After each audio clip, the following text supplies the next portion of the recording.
Pasukan Ukraina yang baru direkrut berlatih di hutan, meniru tembakan senapan mesin dan memeriksa orang Rusia yang tidak ada di antara pepohonan. Berbeda dengan mereka yang mendaftar ketika Moskow melancarkan invasi pada Februari 2022, para prajurit ini terpaksa mendaftar karena Ukraina menghadapi kekurangan tenaga kerja yang parah. Mereka menemui saya di jalan dan memeriksa dokumen saya, kata seorang tentara yang menggunakan tanda panggilan Chemis, sambil menambahkan, di malam hari, saya berangkat ke tempat latihan. За весь той час, що я тут є, це друга група мобілізованих, нових, які прибули, які щось навчаються.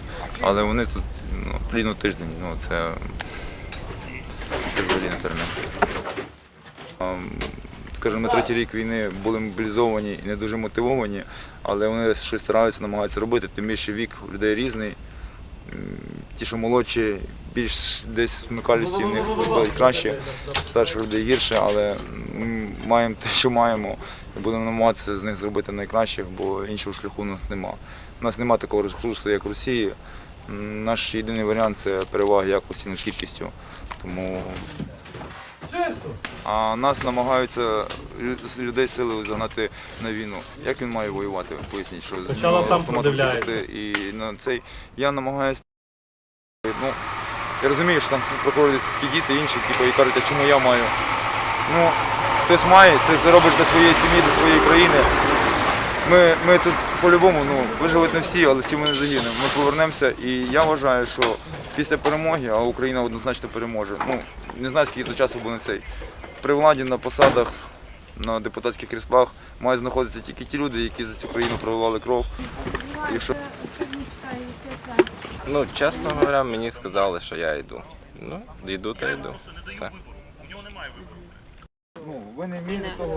Я вважаю, що це вибір кожного. Хтось хоче воювати, хтось не хоче воювати. Але зараз ситуація така, що я думаю, що будуть воювати всі. Тому там, навіть якби відказався, 7 місяців я би посидів і потім би все одно. Я би попав, не знаю, куди би попав. Ні, мене зустріли на вулиці, уточнили документи, відповідно, вже в переліку я був. І мене запросили проїхати, як в мене було бажання. Відповідно, я проїхав одразу, ще раз повторно пройшов ВЛК зі всіма аналізами, з цим обстеженням. І фактично ввечері, десь близько, я не знаю, 19-ї вечора я виїхав вже на полігон. Я виїхав на навчання в іншу область. Тобто ви вранці Що я в цей момент відчув? Я був збентежений, я був незадоволений, звичайно, тому що це так раптово, без попередження. Але я розумів, що це невідворотне, це все одно повинно було відбутися рано чи пізно. Єдине, що так неочікувано. Але в нашому житті родичі, друзі, всі вже виступили з таким явним переліком, тому що це війна. Відповідно, з мого оточення в мене дуже багато друзів воює, і багатьох вже, на жаль, з нами немає. Тому ми чудово знаємо, що таке втрата.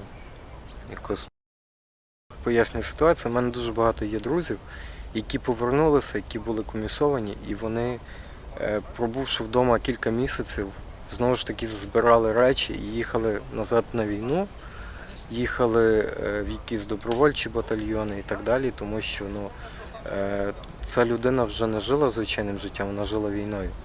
І це, мабуть, найбільший страх. Посттравматичний, для цього є психологія.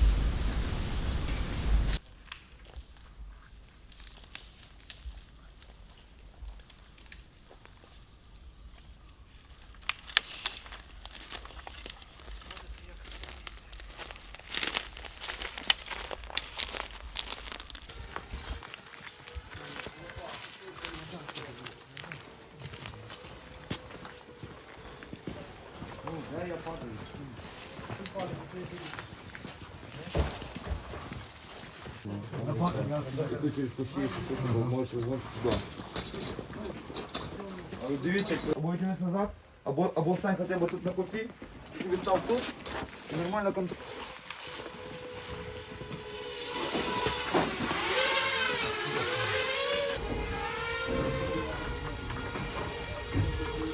гляну.